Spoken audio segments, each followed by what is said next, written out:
Magandang araw! Ang ibabahagi ko ngayong araw ay tungkol sa teoryang imahismo. Magbasa, makinig, matuto at magsaya. Ako si Binibining Menya. Handa na ba kayo? Tara na, umpisa na nating isa-isahin at pirapirasuhin ang mga detalyeng nakapaloob dito. Maaari kong ibigay ang soft copy ng video na ito, mag-email ka lamang o kaya naman ay mag-message sa aking Facebook page.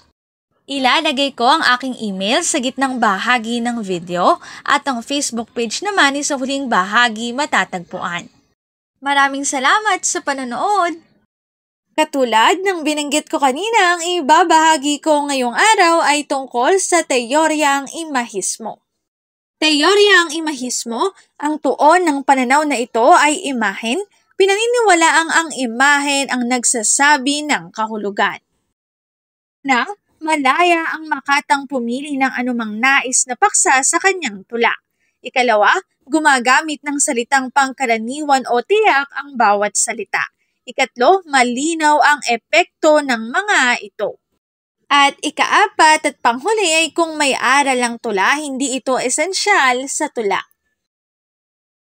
Narito ang aking sanggunian ng mga impormasyong nakatala sa bawat slides. Kung interesado kayo na magbasa pa, maaari niyong bisitahin ang website na ito. Teoryang imahismo.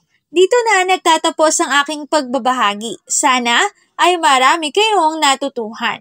Muli, magbasa, makinig, matuto at magsaya. Ako si Binibining Menya. Paalam!